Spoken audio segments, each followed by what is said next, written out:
Hello everyone, welcome to the eCommert podcast. Today we have a brilliant guest, Debmalya Dutta from Unilever.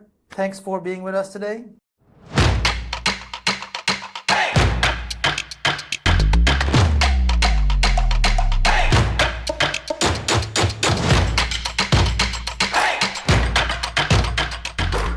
Thank you, Mert, for having me. Glad to be here and talking to you. It's really a privilege for us to host you at our offices here in Amsterdam, and thanks for coming. Debmalya is currently leading the e-commerce acceleration at Unilever Homecare, and today we're going to be talking about Career Chronicles track of eCommert, where Debmalya will walk us through about his career progression, career journey, what decisions he made that brought him today to his role and position at Unilever. Debmalya, how is your career going, and can you tell us a little bit about your current role, current projects, current team? Sure. So, like you said, I lead the home care digital acceleration, digital commerce acceleration agenda within Unilever. There are three dimensions to my role. One, as a person within the global team, I'm responsible for certain accounts, commercial responsibilities, me and my team. Second, I work very closely with the market because the whole existence of the global team is to support the markets. We address whatever gaps or challenges markets have, be it in terms of NRM assessments, be it in terms of capabilities, be it in terms of tools. And then the third and very exciting side, at least that's what I consider the most exciting part of my role, is kind of thinking 3 steps ahead, because the market teams are always busy with P&L delivery, so they don't get a chance to step back and visualize what's coming 2 to 3 years down the lane and start to work on that. So my team talks to a lot of partners like you, get that outside in thinking into Unilever. I'm glad you mentioned that, thinking 3 steps ahead, because if you notice that every video I record, I always ended up stay ahead of the curve. So you're one of the ones, I think, staying ahead of the curve and leading the others. Can you name a couple of clients and customers and accounts you're leading? I know it's global level. So yes, Amazon is a big part of my day-to-day job, but of course I work with quick commerce in Turkey in a support role to the markets, Getir and India, and then Amazon Business in Europe, Amazon B2C in Europe. Exciting customers, sometimes challenging, sometimes really productive and collaborative with data sharing. So it's a very fast-moving area. So today we're talking about the career journey. And I checked your career journey on LinkedIn. We talked a little bit about this on our previous engagement. I know you have a very strong consulting background. Yes. And you worked in some of the leading consulting firms, Capgemini, and I want to hear about your experience, how it played in your advantage, moving from consulting to the industry. What made you join a CPG manufacturing company? Can you describe a little bit of journey and the decision points? Yeah. So the journey into consulting was not really a choice. The first thing out of my engineering, I took the first job I got, which was consulting. I spent around 7 years in consulting, working with many financial or banks, financial institutions. Basically, I was part of the business analytics and information management vertical within Capgemini and Deloitte also. I did that for 7 odd years, but then I was reaching a point wherein I needed to stretch or extend beyond just a technology services kind of a landscape and kind of go on to the other side, because I used to work with a lot of these clients and I always used to think, what if I could be in their shoes? Right. And that's what triggered my decision to pursue an MBA. Of course, and that brought you to Paris, HEC. That brought me to Paris for 1.5 years, loved my time there. But it was a good decision. I decided to pursue my MBA a bit later than what an average person would pursue, the average age at which a person would pursue their MBA. But it's never late. It's never late. It's never late. So I did my MBA, got recruited. Why did I choose Unilever? Of course, I had a couple of big consulting firms making the offers, and also I had Unilever's offer. Because I had been in consulting, I had done a lot of that work. I wanted to be within an industry organization, and FMCG and consumer goods seemed to be a very good area to be in. And moreover, Unilever is like even a bigger brand name than, say, a McKinsey in India. So once you are in Unilever, hit the pinnacle of your career as per my Indian course. relatives, right? You're in one of the spaceships of our solar system suddenly. Exactly. So I took the offer, but I loved my consulting side of things. So the first step into Unilever was within their internal strategy consulting team. You don't need to name any companies, but of course, when you're in a consulting firm, you're dealing with many different clients, variety of categories. Was there any specific customer that you were in love with, or you love their approach, you love their work, that triggered you to join industry, or was it just a pragmatic decision based on the offers you got? Yeah. So a lot of my work in the financial services space was with a bank called Household Bank, which got bought over by HSBC. Right. After the acquisition, the kind of thinking around customer relationship management, channel management, and I started getting extremely involved in those projects, and that's what triggered. Client was of course good because it was a British bank getting thinking into, and I was based out of the US, so they got a lot of good European thinking into the acquired bank. But more importantly than that, I started getting involved in work streams and projects around channel management and around customer analytics, relationship management, things that we talk about. And now that when I reflect back, a lot of the things that we do these days in consumer goods space, I think I've done that in a very rudimentary form. Foundation was formed early on. In financial services, like we talk about a lot of personalization. The backbone of personalization is your single customer identifier across channels. But you mentioned earlier some tech capabilities and services. Now you're mentioning a little about analytics and customer view, which I can easily relate to some technologies we talk around e-commerce today. But if I ask you to list 5-6 key skills you gained and perfected during your consulting career, which help you to segue into e-commerce, which skills would you list? I think like customer review you mentioned from 2005 in finance is one of the hottest topics in e-commerce last 5 years. Yeah. What additional skills would you put on the list? I think more than the hard skills or functional skills, I would say consulting shaped me the person or the professional that I am. Okay. So first let's at personal skills. I think consulting does a great job at forcing you to think very logically. Forces you to be very flexible because you are into a client space and you have 4 weeks of engagement. You need to go all over the place just in 4 weeks and try to get to the root cause of the issue or root cause of the problem. So your learning curve is not only fast, steep, but it's multifold.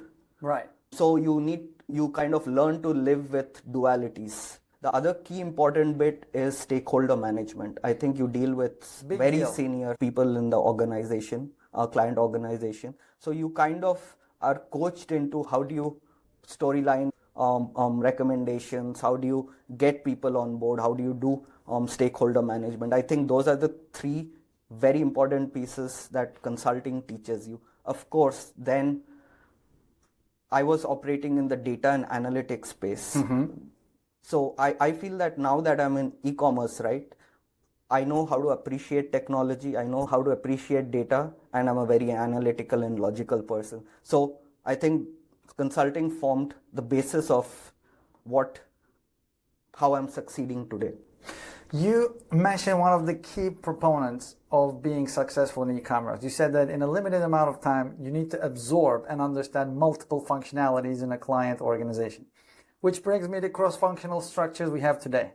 Because any organization, regardless of industry, but we're focusing on CPG, of course, we have minimum 4 cross-functional towers. Sometimes we call them silos in a negative way, but commerce, media marketing, brand content, supply chain, minimum 4 silos or functionalities we start with. How did you work with cross-functional dynamics of a client back then in your early age on the career? And how it helped you to understand the complexity of e-commerce cross-functional nature today? So obviously the functional silos in a financial services organization are very different from what they are in CPG, but the principles are very similar, right?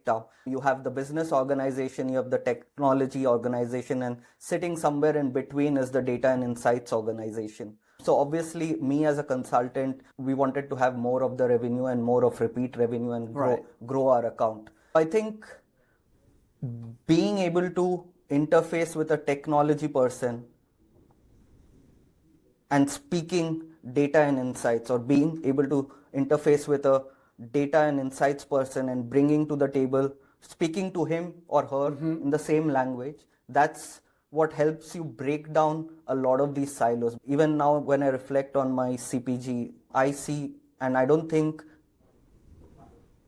any organization has necessarily cracked it altogether. There are still silos, but it's a journey. What me and my team consciously do, and classic example is retail media, for example, right? Retail media started off as lower funnel. Now it's going upper funnel. But then you have your marketing team who are typically used to dealing with the social platforms. They don't, and when you talk about retail media, they always think, oh, that's sales and that is lower funnel. But no, the definition of retail media is changing. So how do you get them to start considering retail media as part of their new product launches, as part of the integrated media strategy? That is a journey, because you do test and learns, you establish data points, show them the data points, then they say, oh, I didn't know this. Maybe they don't immediately come into your site, but they take a step in your direction. Get closer. So you take these multiple steps, and I'm sure we'll get there, wherein marketing will completely understand and marketing will appreciate what retail media has to offer. Do you also see an upskilling acceleration at individual level? Because I know many companies are starting investments, training programs to upskill the workforce. But do you see also independent effort, individual level, for different functionalities to catch up with the faster or rapidly emerging functionalities? In our case, let me give you an example. I've seen in my career in the Mondelez and L'Oreal, when retail media became a hot commodity and when data analytics became a daily part of many other functions, I saw that marketing team sometimes are faster in terms of catching up with those technologies compared to supply chain or sales teams. Or when the JBP planning become a cross-functional effort supported by data, I saw that commerce teams are really picking up the space and also speed and catching up with this data technology. How is it going in your current role with the cross-functional teams at Unilever? Yep. You see individual effort, members of the teams are pushing harder than the company overall effort. Yes, so to be honest, we do a very good job within Unilever of having cross-functional forums wherein supply chain, they'll probably need none of those skills on a day-to-day basis, but to appreciate what's happening in the e-commerce space, purely from a perfect example, why do you have to design value-dense products or concentrated products? Marketing says them, or I as e-commerce lead tell them, I need more concentration, more higher price point, lower weight product. Right. Okay, that's a brief, but why am I asking them to do that? Where is the argument? Where is the backing up data? Showing them the commercials. Right. Why showing them the Amazon P&L. How if you have same price point but higher weight product versus same price point, more concentrated product, how does it change? So it's over time. I think we do within Unilever all these cross-functional immersion sessions, and it helps. I think if I reflect back in 2020, when I actually formally entered this space, the level of awareness about e-commerce versus where it is today, it's much higher. Absolutely. I couldn't agree with this more, because I also remember some of the pilots, some of the projects we were engaging with, and I also have posts about it. I talked a lot about this on LinkedIn. Years ago, all CPG e-commerce teams were yearning and asking for playbooks, ebooks, how to do guide mode. But now it's measurement, data, analytics, so more tangible, more actionable items, because upskilling and knowledge level is much higher today. So now I want to elevate us up to 10,000 view back again. I know you're managing multiple channels at Unilever. Yes. And you're leading and sometimes building initiatives. Yeah. And then introduce it to those cross-functional teams and in different channels. Can you walk us through when you design or build a new initiative? How is the stakeholder alignment working? How you're bringing teams together before you implement and start executing it? Can you walk us through a little bit of your personal approach about building and leading an initiative across different channels? Okay. Yeah. So I think what I will end up saying would be kind of an exception, to be honest, because I'm lucky to be within Unilever in a part of the organization which was formed back in 2021. And that's why it's called e-commerce acceleration. So until today, we have the provision of testing, trialing, learning, and you basically operate as a businessman within a big business. Okay. If you think and there is no repercussion for failing, they always encourage you. So you have to be I was talking to one of the sales lead of India, and I went to him with about scaling up eB2B. He said, "Oh, you are a growth hacker." I love that word, growth hacker. You have to basically look for pockets of opportunity. As with any innovation, day one, it will always be small. Of course. And over time, it is a startup. Starts as a startup. But the challenge typically you face in big conglomerates as some Unilever or the likes of Unilever is we try to rationalize our investment. Typically saying we'll put the money where the fish is. We don't want to do too many things, or we are not sure about what is this investment going to yield, so we will not invest there. Luckily, and that's why I said my team is an anomaly. We have the liberty to actually, like Amazon Business, which was kicked off 2 years back. I had this, and my manager is very supportive, a gentleman called Ken McFarland. So Ken and I thought it's a no-brainer that we should kick it off. Again, we should kick it off. Typically this is something that local markets kick it off. We kicked it off, got it to a certain scale, and now local markets have started seeing the value, that it has the potential of becoming something very big. And now they think, oh, I want the P&L back. Of course. Which is fine. So you have to get all those initiatives, start small and get them to scale so that the markets can then take over the reign and scale it much bigger. So you're basically starting up as an entrepreneur and grooming it, and then you're making it ready to hand over to the local market, and then you're just delivering the acceleration and scalable product and company. That's perfect. But you also mentioned that the team was established around 2020. This is at the heart of COVID. What my question around this is, strategic consulting is a different behavior and skill set, and e-commerce in today's dynamic landscape is a quite different beast. What kind of challenges did you have, both in the 2020, post-COVID, during and post-COVID, and also at the first points of your career when you made the move from consulting to e-commerce? What were the roadblocks for you, and what kind of challenges you had to tackle?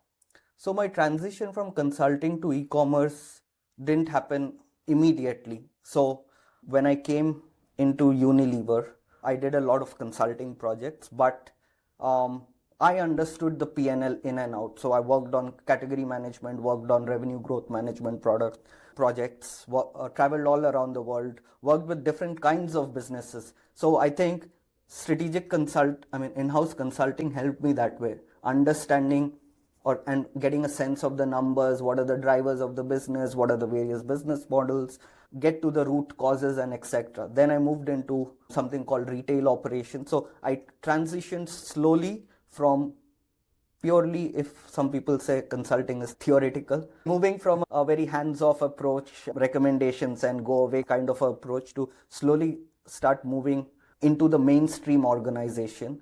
And then I moved into e-commerce. Also, the role that I have today there is a predecessor to that. In 2019 and 2020, I think that's the experience that helped me to kind of stand out and build those capabilities. It's when I I was given the responsibility of building this DTC business within home care based out of the UK. Primarily a subscription-based model, but that's the business wherein very lean team, wherein 1 hour you're having to manage and talk to agencies about the social media strategy. Next moment you're getting into doing community management. The third minute you're talking to your operations person or partner for fulfillment. Then suddenly there is a customer who reaches out or a consumer who reaches out, a church who reaches out, oh, this is COVID, we need 200 bottles. I mean, these sound very minute, but it gave me a very holistic experience and very hands-on. That's what was missing in consulting. Hands-on ownership and real-time execution, yeah. And you have to, while doing all of this, you have to be responsible for the P&L, not that you keep on spending and you deliver top line with a bleeding bottom line. So it was a really rich experience, and that's what helped me transition. And I tell all the people in my team, e-commerce, there is nothing. I think in e-commerce, you define strategy by doing.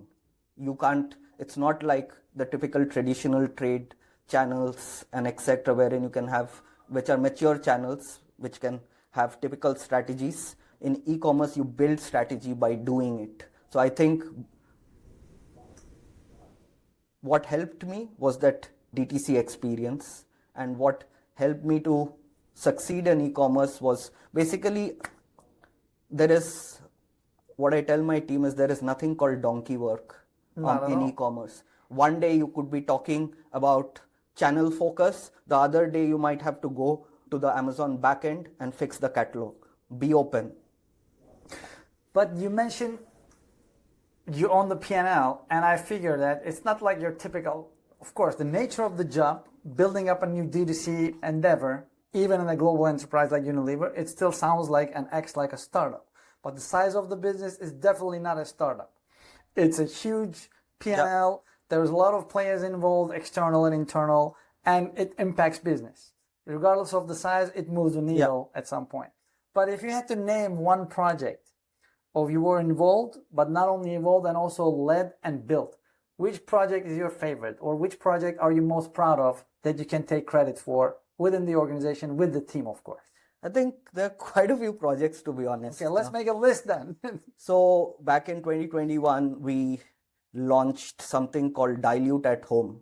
Okay. It was an e-commerce, only for e-commerce innovation. Right. So I led the product development, working with R&D, prototyping the product, working outside of the Unilever manufacturing system and getting it to launch in the market with a holistic marketing plan, including sampling and multiple digital, social plus Amazon. Another example would be another product. I mean, there were multiple product launches that I was responsible for from an e-commerce standpoint. Another project would be, I think, AMC, for example, AMC or Amazon Marketing Cloud. I think I can give myself and my team the credit of being a bit ahead of the rest of the organization. I'm not saying Unilever was ahead of other organizations, but taking that lead, being that light, and defining how do we use AMC to take the lead. I think that was, and building the capabilities, building CL. We have something called, we have customer lifetime value model right now, thanks to AMC. I think CLV was always a theoretical concept. Hard to crack, very hard to crack. I don't know we have cracked it or not yet. I think CLV, again, these are some things which my previous consulting days help, because in banking, CLV is pretty common, to be honest. You have to know. Yeah. So I think these are some of the, and then there's retail media. I mean, I think my team has done first within Unilever. I keep US market out of the mix because they're always a bit ahead, but for the European and the other Asian markets and the Latin American markets, some doing trialing with freebie, establishing those data points, trialing now with Amazon Prime videos. There are multiple tests that we did. I think the tests in themselves are not significant itself, but the principle based on which we established the data points, the conversations we had with the marketing and the evolution and the slow evolution that the marketing team has gone through, that is a great story to tell within the organization. I counted 4 achievements so far, but between all of these, positive ones, victorious ones, or maybe some not so positive and happy ones, what's the most memorable anecdote or amusing moment that you remember in those projects that you cracked the entire team, or you kept telling the story over a company dinners or to your friends? Nothing that comes very easily to my mind. You need a bottle of wine to remember. Okay. The journey has been always, we wanted to do this happened, great. Rainbows and butterflies, Yeah. not at all. There have been multiple cases wherein my team put in like more than 8 hours every day, working 5 days a week or even 6 days a week, kind of like super rigorous work. And then after 2 months, suddenly somebody decided within the organization, let's stop this project. So it was like ready to deliver the baby, but then the doctor saying, no, the baby cannot come out. Can you turn it off, please? That's interesting. Yeah, of course. But I think those are, and I don't complain about them, but I think my team, the exposure that my team got, the journey, and I always say the destination is not important, it's the journey that's more important. True, because you have a lot of detours, you have a lot of change directions and stop gaps, speed ups. There will be many changes on the plan. You're right. Journey is more important than destination. Sometimes they change the location of the goalpost. Yes. In fourth quarter. Always. And you don't know where the destination is anymore. Now, there are a lot of trends, there are a lot of developments that you need to keep up with. And I'm, of course, trying to share some of them myself. I'm also trying to catch up and learn, educate myself. How do you keep up with all these trends and developments in our industry? Where do you get your information from? Continuously learning. Outside partners like you. Thank you. To be honest, I think this very important part of once you get to a relatively senior position and when you are trying to build things which will be relevant for the next 2 to 3 years. Right. You need to be humble and acknowledge the fact there are smarter people out there. For those external people, it's their full time. They're thinking 8 hours a day. I'm not thinking 8 hours a day.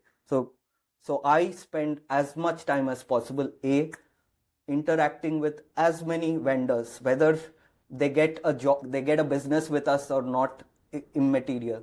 I have conversations, what is their proposition? That kind of starts seeding or triggering ideas to pursue within my team. I hear a lot of casts, for example, and then I do a bit of reading. I do a lot of reading. But I also tell my team in a very subtle way, not warning them, if you have to stay relevant, don't look inside, look outside. I have one more thing to add to that. I agree with looking outside rather than inside. That's 100% true. But also, they should also look ahead. Yes. Not today, not tomorrow, even further ahead. Because the river flows so fast, regardless of where we are in the world. New York, Shanghai, London, Amsterdam. If you become complacent and if you don't improve yourself, if you don't continuously educate at a faster speed, the river will just wash you out on the shore and you will be obsolete in 3 years. That's the risk we're running into. Absolutely. And I think that's why I'm lucky with my team, because I consciously look for those characteristics in people, right? People who are not easily contented. They want to explore, what's that? What's this? How do I and kind of coming up unconstrained thinking and flow. So I think it's the attitude that I look for in people and stretching boundaries and thinking beyond their 9 to 5 job or thinking just what's the standard definition of a role, that becomes important. And now finally, I want to bring it out to the newcomers of our industry, people joining into the workforce, and people who wants to change their career, make a different career projections, and have some dynamic progression moves on their career. What do you recommend to anybody from any background who wants to join e-commerce workforce in the coming months? Let's say somebody's coming from a data scientist background and they want to take an e-commerce responsibility, or someone coming from a traditional trade role with sales background and they want to join a digital commerce with the digital accounts. What do you recommend for this type of workforce members who is planning to make a move in their career? I think, let me first give you an interesting fact Please. about how I picked it up. Yes. So for 1 year, I was a third-party seller on Amazon. Wow. Brand is still operating? No, Okay. I shut it down, but Okay. and there was no brand. I was literally like a drop shipper on Amazon. Okay. But We all did at some point of our life, didn't we? Let's admit it. Okay. so I think, and now that brings to how do people orchestrate a change into e-commerce? I think you have to network with you have to network with people who are in that industry. You have to invest in yourself. I mean, see, to be honest, e-commerce is so fast evolving. There are opportunities to pick up if that's your passion, data or analytics or retail media or commercials. I think you need to have the right people to connect to within the organization. Right. To orchestrate the change. It will be difficult for you unless you want to go solo, like I did with the dropshipping business. You can always do that, pick up the hard skills and show it on your resume and then make the transition. But if you are within, if my R&D colleague asks me, oh Deb, I want to work in e-commerce, what would I advise? And I've come across very recent conversation, right? I think they should be open about reaching out to people. B, a good thing within Unilever is it encourages something called the flex engagements, wherein an R&D person can devote 4 hours or 8 hours of his weekly schedule in working on a different project with a different team. Right. That could be an e-commerce Cross-functional exploration. Right. So I think, and then being a bit humble. I think when I say humble and open, you have to keep learning. You can easily stand out. To be honest, you can easily stand out in e-commerce. It's not rocket science. So you just pick up those skills. I think you have to invest in yourself. Listen to podcasts. Listen to what people are saying. I think that has helped me a lot. For example, I go on to spend hours on LinkedIn. Not that this is beyond my 9 to 5 job. I spend hours on LinkedIn understanding what people are discussing, what are the trends, what's brewing in the industry. All these things help you. So I pick up a couple of things from what you described as a recommendation to the people who is considering a move. Number one, find someone in the organization or into the organization you're planning to get into to guide you and make some recommendations to help you to get what you want to be. And then make some exploration across different functions, different towers to learn what the job is like and whether it's appealing to you, whether your background and skill set is meaningful, bring any value to this function. And 3, stay humble. So it's not rocket science. You can stand out just doing the regular things because it's so fast, it's so complicated. Just delivering the value is going to make you stand out. And also, then don't do it alone. Do it with a team. Yeah. Are those the 4 things that I cut up? No, absolutely. You have articulated it better than me. Because I'm listening very well. Because I'm listening very well to another expert in the industry, just like you recommended. Listen to others, learn from others. Because one of the good things that some smart people I met in the industry, some brilliant people, leaders and influencers in our industry, I met that they always surround themselves with smarter people. And they always try to learn what mistakes are others doing. Because we don't have all the time in the world to make all the mistakes. But we can learn faster from others' mistakes and learnings. That's also a good point. I mean, we do it a lot. Exactly. Debmalya, I really enjoyed the conversation, but unfortunately we're coming to the end of the time we're dedicated for this conversation. Thank you very much for joining us. Thanks, Mert. I enjoyed the conversation thoroughly. I'm looking forward to getting together with you on another episode of eCommert. Hopefully we can discuss maybe some other technology trends about our CPG. But I'm super glad you shared some of your experiences, some of your insights with us today and shedding some light into the darker spots of the e-commerce career because it's not a stigma. It's a very fun industry, very dynamic and fast learning curve area to work on.